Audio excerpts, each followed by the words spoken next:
Good afternoon. Good afternoon. It's that time again. It's that time again. Are you ready for another exciting adventure with the one and only, that community activist, Georgia Allen? How you doing this morning? Good afternoon this morning. Good afternoon in the afternoon. I'm I still waking up. know that transition at 12 noon, you still feeling like it's morning time, and it just turned into the afternoon.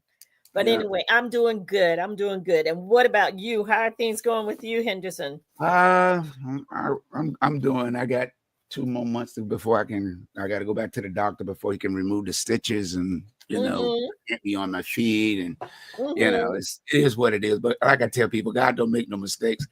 I don't worry about losing a toe. I worry about losing my life. Well, the good news is you woke up this morning. Hello. That's the good news. And Yeah. so, the way I always look at it is whatever we're going through, someone else is going through something that's way, way worse. And so I'm always just grateful for whatever is taking place Yeah. in my life Hmm. at this particular time. But I'm so excited. I'm very excited to be here this morning, this Yeah. afternoon, this crossover. Guess what? It's morning somewhere because it hasn't gotten to noon yet. Uh-huh. Um, and again, I am Georgia F. Allen with GA for Just Is every single solitary Thursday from 12 o'clock until 1 o'clock, unless we have technical issues like we did this morning. Yeah. But Yeah. today's topic is always throughout the year vote.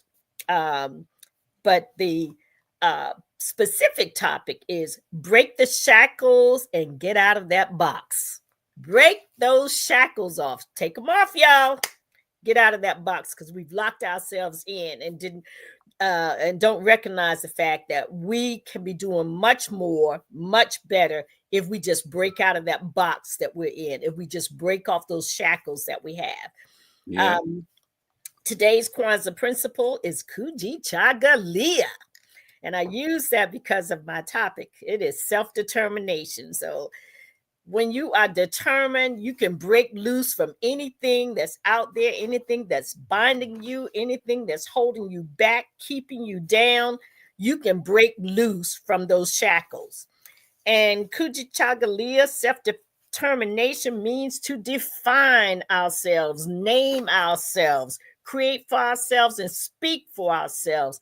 And do not, absolutely do not allow others to define us, name us, speak for us, or create this false sense of who Black people are.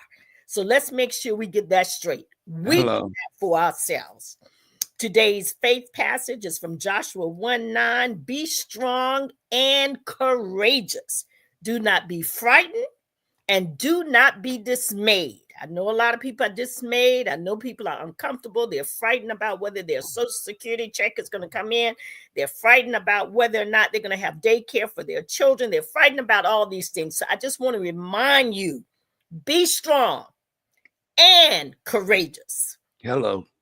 Do not be frightened and do not be dismayed, for the Lord your God is with you wherever. It don't matter if you're just walking down the street, wherever you go. And so today, I just bring you greetings. Yes, it is Thursday, and I am Georgia F. Allen with GA for Justice. And as always, I want to thank Mr. Henderson Vaughn, aka Captain 85, aka the Dream Maker, Hello. right here on WVDM. And he's opened up the airwaves to us time and time again, to our listening audience, to bring our listening audience a conversation. Just a simple conversation, a conversation for information, for correction whenever necessary, as well as a conversation for transformation. And if ever there was a time that we were in a transformational time, looking at what's taking place on the national level, looking at what's taking place in our local government, state government, now is the time that we need to come together for a transformation moment and a transformational movement. Yes. So I always have to use a disclaimer. Many of you are well aware that I have worked in civil rights and have been a community activist for decades. Therefore, the various positions that I may take are mine and mine alone. I do not speak on behalf of any groups or any organizations or associations. I may speak about organizations and associations, but I don't speak on behalf of them. So let's talk about breaking some of those shackles that have been holding us back, held us bound, kept us from moving forward.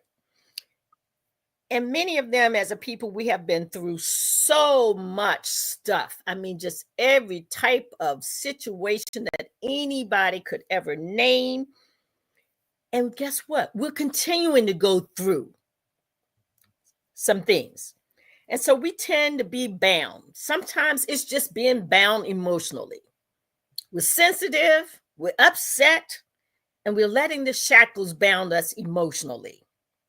Sometimes our shackles bind us mentally, and it prevents us from thinking coherently and thinking in a manner that allows us to identify the situation and look for solutions. So we set in a situation where we are bound, we are constrained, we are pushed down, broken down, and don't know how we're going to get out of this mental shackle. Sometimes it's a physical shackle that we're bound in. We might be physically bound because maybe we don't have our health like we once had. So that has left us physically bound or physically shackled. But even with physical shackles, we can break those off too. How do I know that? Because I've seen people who can't walk use an automated vehicle, press the button and get to wherever they need to go, come out of that vehicle, get their wheelchair, put themselves in their own wheelchair, lock the doors, and go where they need to be. So being physically bound does not mean that you have to be physically unable to do the things that need to be done on your behalf and on behalf of the community. Now, sometimes we are politically in shackles because we sit here and we listen to everything that's going on from a political standpoint, and we're 1 minute we're over here on this side, and the next minute we're over here on this side, and we refuse to take a strong look at the situation and make a decision that is in our best interest. So we're busy making decisions because we like one party or another, versus is that party living up to the principles and the standards that we have decided are non-negotiable. Keeping in mind, you're not going to get everything, folks. You won't get everything. So you got to decide if you're going to break those shackles. Are you going to go in a direction that is going to give you the best outcome? You got to make a decision, folks, in breaking those shackles, that you recognize that you will not get everything. But you know what? When I hear people talk about, well, you know, that party, man, they don't ever do nothing for you. Guess what? After seeing what's going on all over this nation, I'd rather a party do absolutely nothing than to do something to me that's worse than where I am already. Hello. So I'd rather for them to do nothing than to harm me by doing something. So with that being said, there's also personal shackles. We're shackled because of family or friends or work relationships. Those things sometimes shackle us too. We're going to have to somehow break those shackles as well. And then finally, there are spiritual shackles that hold us bound because we haven't done our own study and our own research. So we hear somebody telling us something and we walk we walk like a little robot. Okay, the preacher said do this. Okay, blah, blah, blah. And now we find ourselves spiritually shackled to something that again may not be in our best interest. So I want us to break these shackles. I want us to get rid of those things that are keeping us down, keeping us in bondage, and locking us into various boxes that don't benefit us at all. Oh, by the way, I ain't no psychiatrist, no psychologist, no sociologist. I'm not any of those things. I'm just a simple person who strongly believes that we can break any chain or any shackle. We can come out any of the boxes because we know from our history, that the folks that came before us broke away. They broke away from enslavement. They got rid of their shackles and they moved forward. And I mentioned that, I'm not a psychiatrist, psychologist, or sociologist because I was listening to Laurie Daniels Favors this week, and she had a doctor on her show, a mental health physician. And I love what the mental health physician said. She said, stop being our situations. We speak, I have anxiety. I have diabetes. And she said, we need to change that message and say, you know what? We have experience, or we experience diabetes. We experience these situations, but we are absolutely not those situations. Because once we claim those as our situation, once we claim that we are sick, once we claim that we are stressed, we full of anxiety, we're this, we're that, once we claim those, guess what? It begins to take ownership of who we are. But when we say we experience it, it's a temporary situation and we move on from there. So I share that with you because I understand how important it is to come out of these boxes. We see in today's climate, we see the national news, we begin to feel all types of ways. We begin to feel that we don't have any options, no choices, and no way to move forward. Well, I beg to differ. Yeah. That is definitely not true. And how do I know? Because even when our ancestors were in enslavement, guess what? Many of them died, but they never stopped trying to break out of those shackles. Hello. Throughout our history, we heard of different groups that ran away. They learned how to run away. And guess what? They didn't have a cell phone to call each other up and say, hey, I'm going to meet you up at the road up ahead. But guess what they had? They had that music. Hello. And they knew and they understood by singing certain songs, it gave them a direction to go in.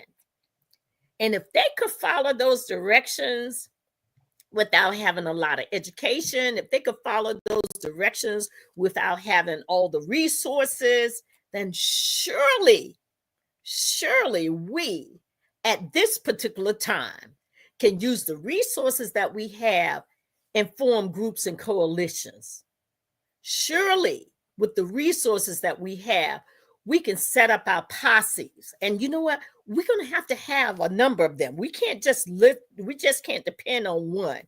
We got to have a lot of them throughout the nation and throughout our cities, throughout our regions, that we can work together to pull ourselves out of this situation. Because look, we've been through this before. This is not our first rodeo. Hello. We have been here before. We've seen similar situations before. Our young people may not have seen it, but we've seen it. We're still here and we've seen it. And so therefore, not only did our ancestors defeat their oppressors, they overachieved everything that the oppressor had. with little or no assistance from their oppressors. Anytime you can come out of bondage, and they didn't get free land, they didn't get money. Nobody put money in their pockets or anything like that. Mm-hmm. These other people, they were giving them free land, they were giving them money, they were giving them all types of resources to help them, to move them forward. They didn't do that for us. But what did our ancestors do? They said, look, okay, I'm not in bondage anymore. Come on, you guys. Let's form us our own group. Let's build our own stores and businesses. Let's get our own bus companies and our own taxi cab companies.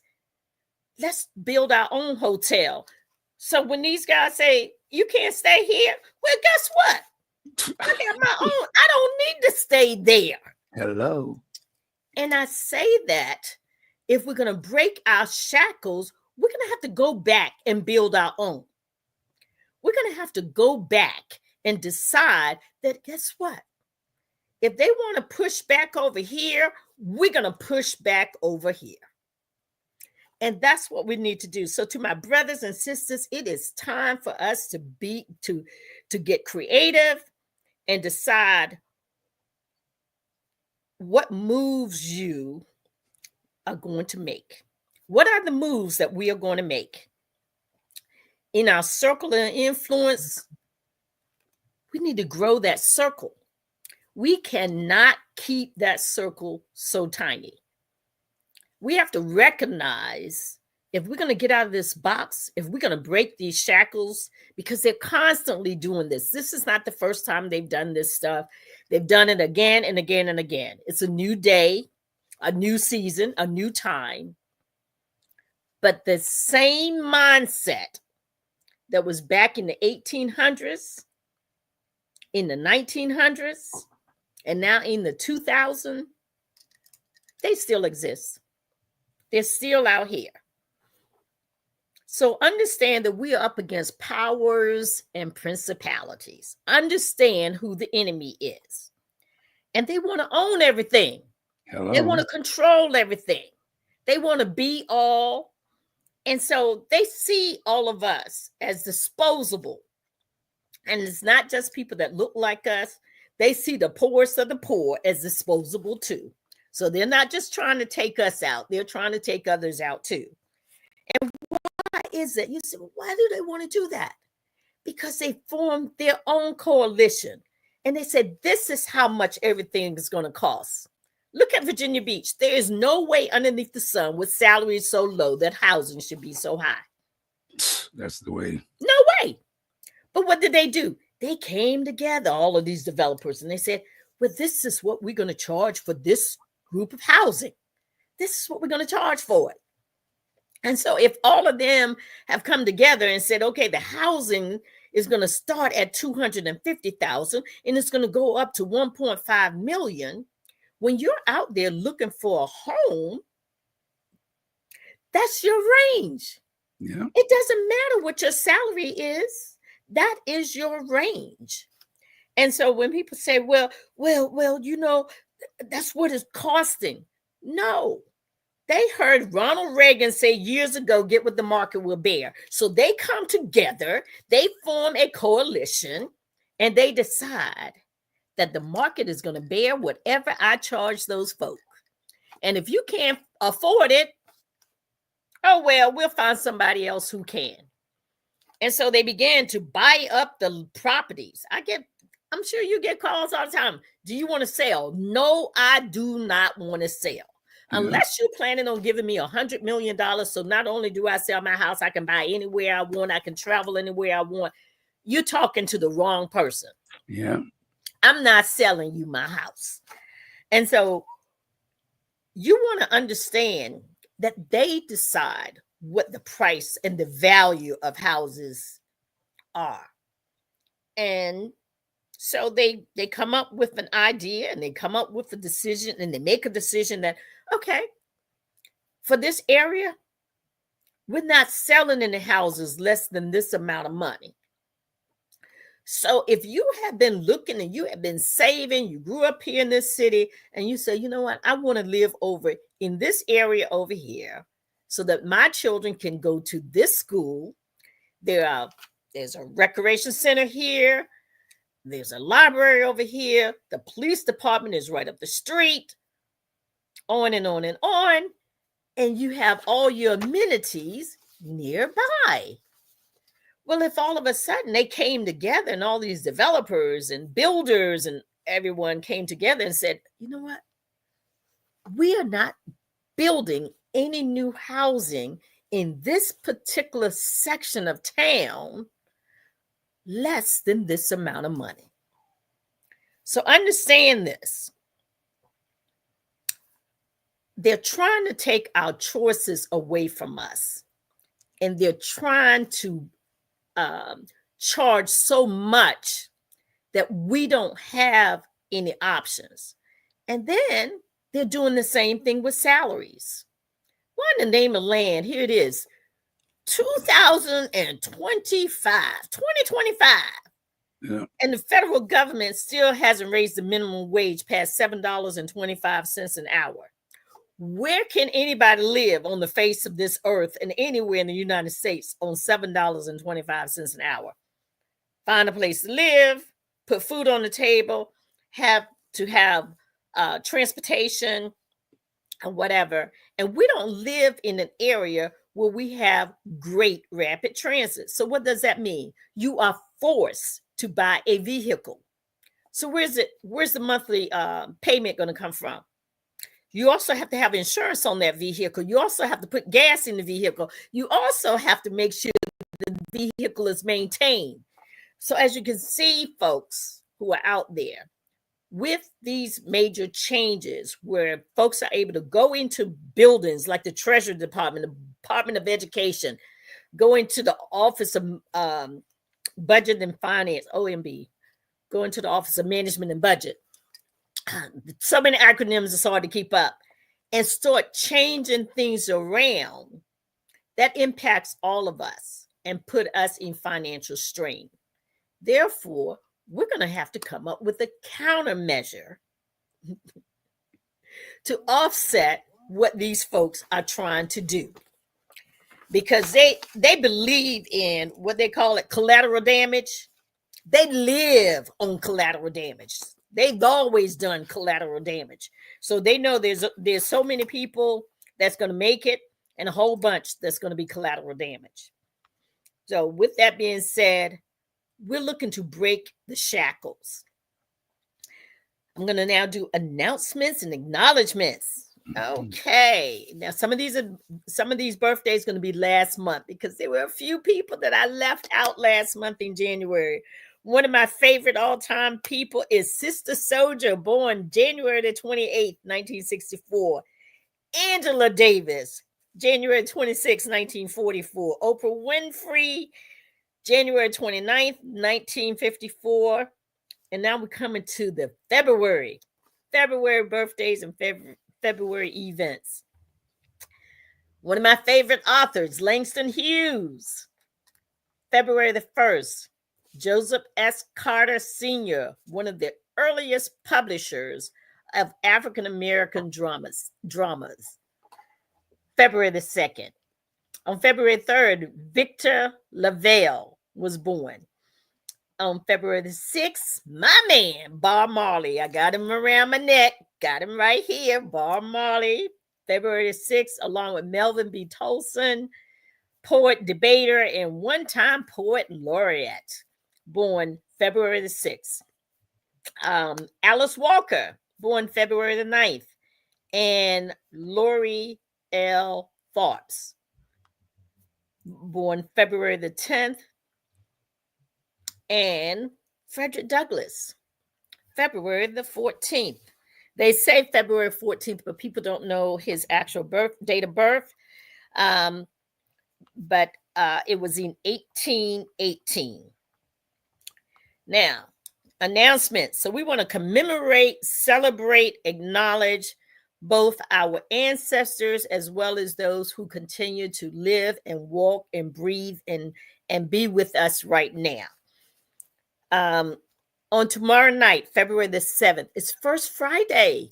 First Friday, Virginia Beach NAACP does a networking event once a month starting at 5 p.m. at Poolside Cafe. So if you're not doing anything, it's an excellent time to come by, meet us, and join the NAACP. If you've been paying attention out there, we need some foot soldiers. We need some activists. We need some fighters. Okay. Monday night, February the 10th, Virginia Beach NAACP will hold its general membership meeting that will be held at 7 p.m. at the Hive right there in the town center. So we're inviting you to come out, join us, and recognize that it's everybody's fight right now. Everything that's going on, you can't just rely on one group or another. And guess what? You don't have to be front and center. There were tons of people in the movement, tons of people during the civil rights movement that, you know what? They didn't go out there on the front lines, but they opened up their doors and they served meals to the people who were on the front lines. They donated money so that when people went to jail, there was money to get them out of jail. They drove their car so that when folks decided that they were going to do the bus boycott, they created a whole system of carpooling.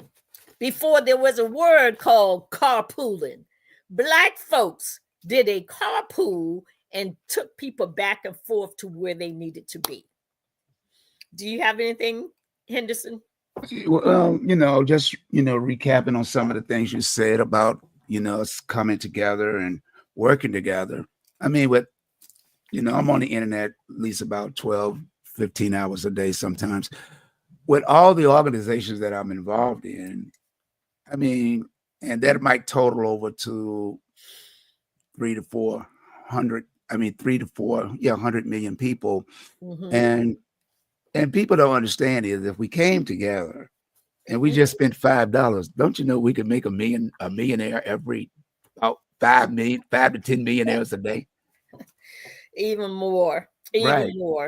And it's just a matter of making a decision. Right. It's a matter of making a decision. Okay. Well, we took that little break, talked about some of the people that, have come before us, and also some of the folks that are still here with us now, the Angela Davis, the Sister Soldiers, folks who are out here on the battlefield fighting. Oprah does a different type of fight.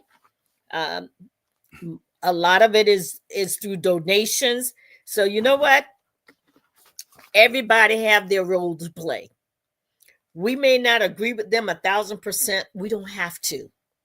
I think that's one of the biggest mistakes that we make a lot of times is if folks aren't 100% on board with every single solitary thing, we get angry. I'm going to tell you right now, you need everybody. So if the only thing she's going to do is give money, take the money and use it wisely. The problem that I have is when some of these billionaires be giving money, we got folks that take the money and they waste the money. Hello. So what we need is that we have a plan of action so that when we get the money, we use it wisely and we learn how to make that money produce more money. Okay. All right. Well, we're going to talk on this segment. The first segment, we talked about breaking the shackles, and this is going to be about breaking shackles and breaking chains and getting out of the box. But we're going to talk about the 10-1 voting system here in the city of Virginia Beach. And many of you have seen the latest article that has come out, and the Attorney General is saying that I don't know if we have to do the 10-1 voting system. So for those of you who are listening now, who live in the city of Virginia Beach, or those of you who may listen later, I'm going to start with 2 quotes by Dr. King so that you understand what politics is. His first quote regarding politics, he said, "Politics is the process by which we, in a democracy, translate what we believe into public policy and practice. Okay?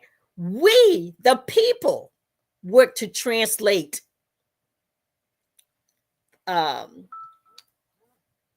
it into public policy and practice. And the reason why I jumped back is my phone beeped on me. Mhm. So understand that elections matter. Understand voting matters. Understand how districts are drawn matter. And understanding that being engaged with what is going on in your local government, it matters because all government is local. Now, this is the second way he described politics. He said politics determines who gets how much of what, when, and where in 5 distinct areas. Who gets how much income, who gets how much education, who gets how much health care, who gets how much housing or shelter from the elements, and who gets how much justice. So when you begin to understand the definition of politics and how it works either for you or against you, how much you get, how much you don't get, whether or not you get anything at all, is still about politics. And so therefore, I want to talk to you about the 10-1 voting system, and I want you to talk about this everywhere you go. Those of you who are listening to me who are in Virginia Beach, this voting system is pivotal in terms of where our children are going to be in 5 years, 10 years, 20 years, 25 years from now. Because we have a whole group of big bucks fighting against what we won. And I want to say to people who are local, always remember you have never, ever totally won until you totally shut down your opposition. Come on now. You haven't won until you shut them down. Because right now they're still, rocking the boat. They are still, fighting back. And so if you truly want to win, you not only have to break their back, you literally have to destroy them. And you say, well, what does that mean, Georgia? That means these people are running around with messages that are contrary to the Voting Rights Act of 1965. So you got to destroy them just like they want to destroy what you're trying to achieve. And all you're trying to do is achieve justice. Dr. King said it.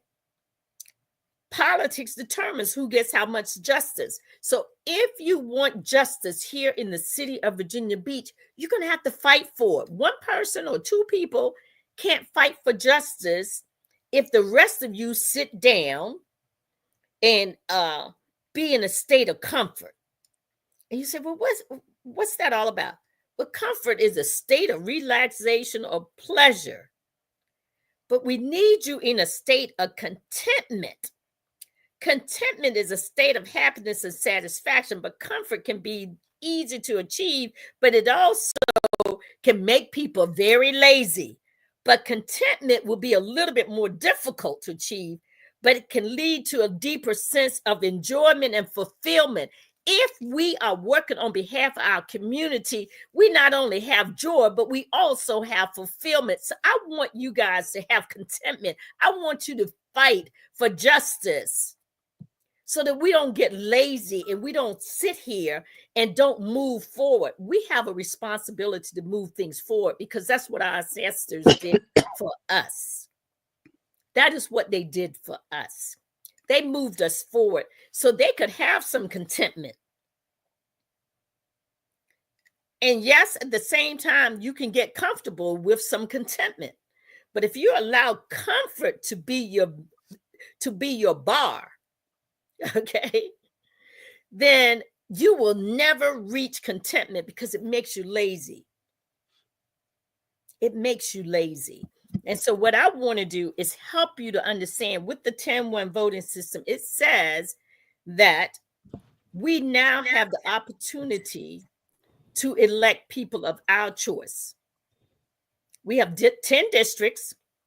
They are around 48,000 residents, but there's about 30-some thousand of voting age population. That doesn't mean everybody is a registered voter. That means that they are eligible, or they're in the population of being eligible to vote. And the reason why I say it doesn't necessarily mean they are eligible is because there are people who are not able to vote because maybe they've been convicted of a felony, they haven't met the qualifications, and so they're not able to vote. So what we want to make sure that people understand is with the lawsuit that the federal judge agreed that the city of Virginia Beach was not, whoops, did I go away? Oh, yeah. Let me see. I think I must have hit my, there we go. There we go. This system is really, really, really sensitive. I just have some papers that just remind me, okay, don't forget to hit that point. Don't forget to hit that point. Right. and then it hits the button that turns the camera off. Okay. So anyway, let me slide this all the way over so that hopefully it won't bump the camera again. But anyway, I just want you guys to understand, you will not have a system unless you're willing to fight for it. One or two people cannot fight for a city of over 80-some thousand people who look like you and I. We can't do the fight by ourselves. So I want to encourage you to pick up the phone and call your friends and relatives and tell them to call your city council members. Tell them to call your state legislators and say, you know what? And we don't call legislator based upon the party that they are affiliated with. We call our legislative based upon the issues that we care about. Okay? I want you to remember that, because we've gotten into the habit of blaming one party. Well, I need them to do this. You need the other party to do their job too, because guess what? They get paid a salary just like the people that you voted for got paid a salary. Okay? Hello. They're responsible for addressing your concerns when you live in their district, just like the people that you voted for, who may or may not have gotten elected, are responsible for addressing your concerns. So right now, what I need you guys to understand is everybody needs a phone call in the General Assembly that says, you know what? I live in Virginia Beach. And when we did the survey to find out how do people feel about the 10-1 voting system, 80% of them said, I love the 10-1 voting system. For the first time in my life, I've lived here for years, and the first time in my life, I have actually seen someone come to my door and ask me how I feel about what the city of Virginia Beach is doing. For the first time in my life, someone my council member actually now talks to me. I see them at town hall meetings, and I was not seeing that in the past. I see them also discuss and debate issues, but I see them also coming together and working together on issues as well. Whereas before, many of the decisions was made before they ever sat down at the table, because somebody had plenty of money and picked up the phone and said, look, this is how I want you to vote. And they never allowed us to push our elected officials to vote the way we wanted them, because someone had more money. Well, now with the 10-1 voting system, guess what? You are, citizen, the money. You are the voices, and we need you to make your voice heard at city council meetings, before the city council meetings, after the city council meeting. Pick up the phone and call them and say, you know what? We want the 10-1 system. And I don't give a hoot what district you live in. You tell your elected official whether they're in District 1 or District 10, whether they're in District 2 or District 4, 3 or 5, 7 or 9.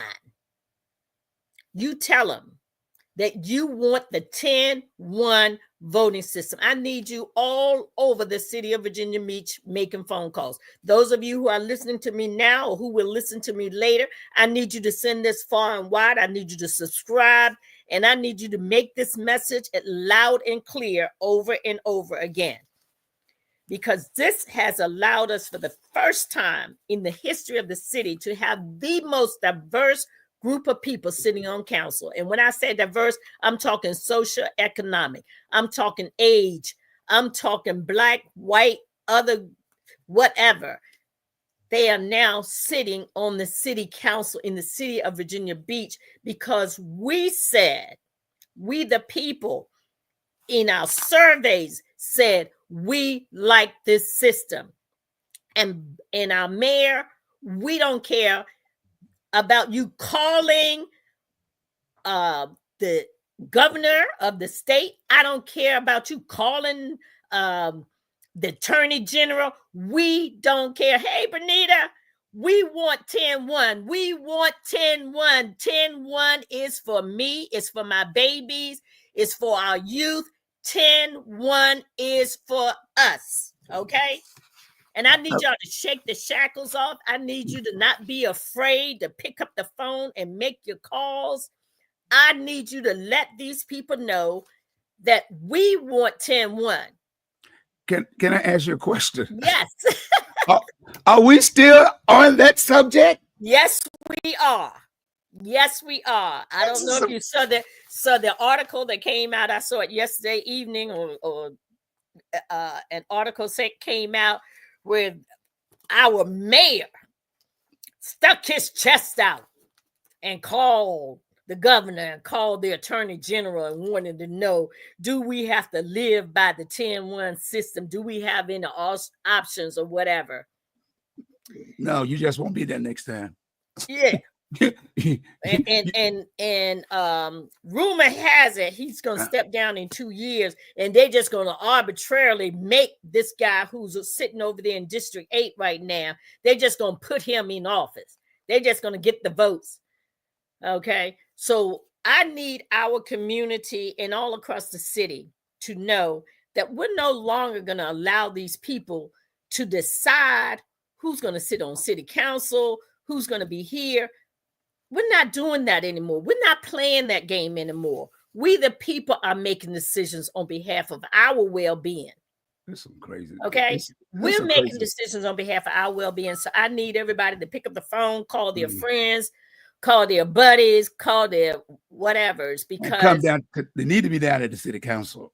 Call city council, go to city council meetings, and let your voice be heard that you want 10-1 voting system. Unbelievable. See, this is important because what they're doing is they're trying to prevent us from having what we, the people, said that we want. They're trying to prevent that. Yeah. Okay. And the reason why we had to do the lawsuit in the first place is because the city of Virginia Beach started in 1965. The Voting Rights Act came into place. Started in 1963, and the Voting Rights Act came into play in 1965. And throughout that time until 2022, the city operated outside of the Voting Rights Act of 1965. So we need to call them out on it.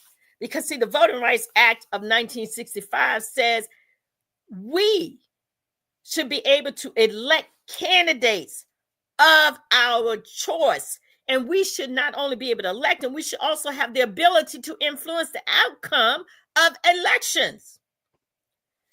And we should not be hampered by the dilution of our votes or the abridgment of our rights. We should not be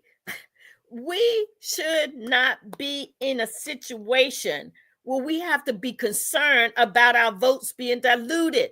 We should not have to be concerned about our rights being abridged. We are a member of a protected class as defined by the Code of Virginia 24.2-125. The other thing that people need to know, we're going to say 10-1, 10-1, 10-1, 10-1, 10-1. They need to know and understand that this came into place during the decennial redistricting. The decennial redistricting per the Code of Virginia 24.2-311, that supersedes the Virginia charter or your local city charter. So regardless, when you have a decennial redistricting and it is mandated that you must draw new districts, we did that.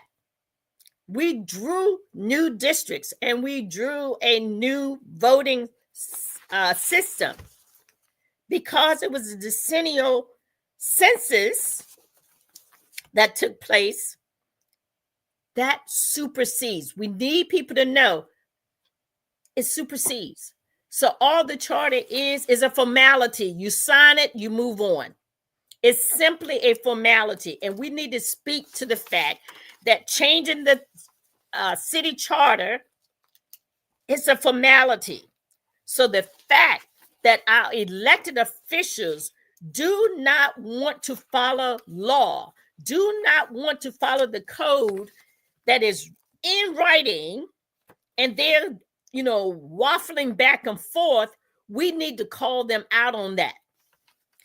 So for those of you who don't know, pull up code 24.2-311, pull up code 24.2-130, 24.2-125, because the at-large system that they had, it gave us so many limitations. It was so many violations in that system. And so we had to remedy the system. That's what it's about. It's about a remedy to what was wrong. Now, this group of people want to say, well, we can have some at-large seats and we can have district seats, but we want it to be 7 and 3, meaning 7 district seats and 3 supermajority ward seats. What that means, if they have that, that means we grow every district by approximately 20,000 to do that 7 district system. Okay.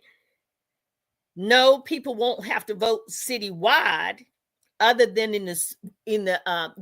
other than for the mayor, but those supermajority seats, that's 1/3 of the city. 1/3 in a city of over 400,000. That means these people will have to run in a supermajority district of somewhere around 125,000 people. How is that going to help people who want to know who their city council member is? How will that help them? Now they're trying to deal with 125,000 people. In those 7-member districts, they're now dealing with about 60,000 versus 48,000. That can be a big difference. Also, the size of the district will get larger. It will become larger. And so that is why we're fighting so hard on behalf of all of you. 10-1, you should be saying 10-1 is for me. It's for me because now I can talk to my city council member. I'm in a district of 48,000 people. I can talk to them. My city council member can actually go and see who the people are in her district. My city council member can now be able to pick up the phone and talk to me directly and not get one of those letters, that where they press the button and all the letters sound the same. Right. I can actually talk to them. I can actually know who my city council member is.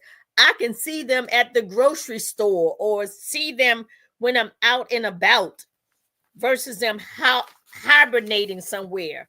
We can also hold them accountable for their vote a lot easier than when we're in these huge, huge districts. So to those of you who are listening today, we're talking about breaking off the shackles. We're talking about, getting out of the box. And the reason why I use break off the shackles and get out the box is because we kind of isolated ourselves, and we can no longer do that. We're going to have to break it. We're going to have to break out of that box.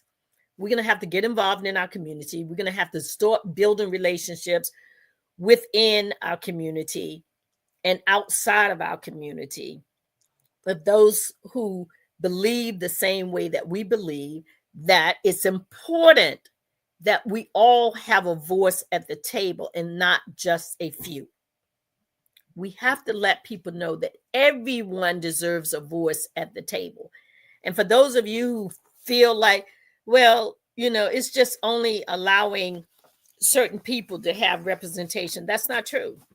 That's not true. If you're running in a district of only 48,000, your son or your daughter who has a small business and that business is now large enough that they have the flexibility to serve on city council and they're only 30 some years old, but they see the value in having their voice at the table because they can speak to those small business issues that people may not be speaking to right now. They now have the opportunity to run in those districts. So if they're over in District 5 or District 6, or they're sitting somewhere in a district like District 8 or District 9, or even District 1 or 2, they now are in a position to run and have their voices heard, regardless of their race, their creed, or their color, or their socioeconomic status. Your children and your grandchildren are now able to run in districts, and even though people pummel that district with money and ads and everything, your child can now win an election. You know why? Because they can knock on that door and the people can see them face to face and know who they are. They can now run in these districts because these districts are more compact. Before, in the old system, everybody had to run citywide. In that system that they're trying to put into place, the districts are larger, there are more people, and it places the rich in a position where they now can control those bigger districts. Can I ask you a question? Yes. Are they still spending tax dollars trying to change this system? They will be spending tax dollars trying to change the system. Right now, they're doing phone calls and things of that nature. But if this has to go to court again, this will be tax dollars again. Can I ask another question? Yes. They didn't build a whole new city council, a city hall. Mm-hmm. They build a monument for the people that died right from the shooting. Mm-hmm. When they gonna break ground on the African Culture Center? Well, that is one thing that I have not been working on.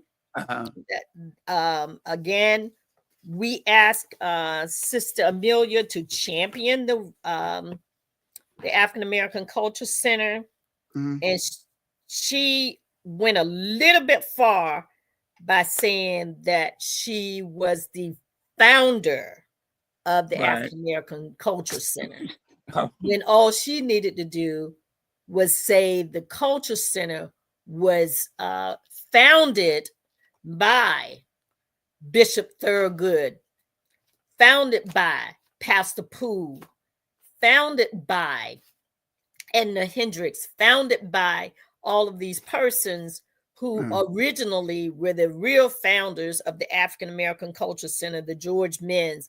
Myself, you know, I supported Right. it That's what I'm saying. initially. Yeah. I know I don't like to talk about myself in that manner, but initially. And so what she did is she decided that she wasn't just going to champion it, she was going to make it hers and ignore those persons like the Thurgoods and persons who have been in the city their whole life, Right. you know, and ignore those people. And so that created a little bit of an angst with the community. And so now probably would be helpful if the community found someone to work with the African American Culture Center and rename it from founder CEO to the person that championed it, because that was her job. She was on city council, and you ask your city council members to champion something that you care about or you would like to see. Right. And so she left out Mr. Ham, who has been in the community for decades, who owned business in this community for decades and all. And so you have to do things the right way. You have to do things where you respect the history of the community that you are now serving. And so I think that had a lot to do with it. So we're coming to the end of the show. We started a little bit late, so we're going to end right around the same time that we started. Right. So to the listening audience who are listening today, we just want to thank you so much for listening to us. We want to thank you. We're here every single solitary week, every Thursday. And if I'm not live, you may see a replay of another show, but we still try to make sure that there is a show for you to watch every single week. And again, I am Georgia F. Allen with GA for Justice, and I believe in fighting on behalf of our community and the future generations. So I fight every day for our now and our next generations. Thank you so much for listening, and we'll see you next week. Once again, it's a great opportunity to be able to spend this time with you, Miss Allen. You know, like I always say and try to explain to people, why we talk about history a lot, but why can't we talk about the history while the people are still living? You know, you done so much work in this community. It bothers my mind. I'm just getting to where I'm editing stuff to put on, so people can understand is our young people need to see the people they see walk down the street every day, so that they can get inspired and motivated. I mean, we could talk about all the people that have accomplished great things, but when a city like this, our young people need to see people like you, and all the people that's doing things in the community, that's championing things for their future, so they can get a better understanding. It's not about me, it's about you, because you are the future. We have to do this. We have to come together. We got to stop this.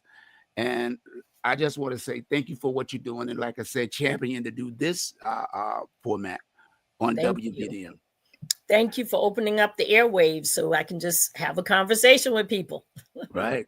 Appreciate it. Yeah, no doubt. Well, once again, another great show. And don't forget to share this with people on your Facebook, Instagram, Twitter, links, wherever you got an audience, because our future generations depend on people to get them the information. To the next time, to next Thursday from 12 until 1. Hey, Jones, bring some friends. Bye-bye.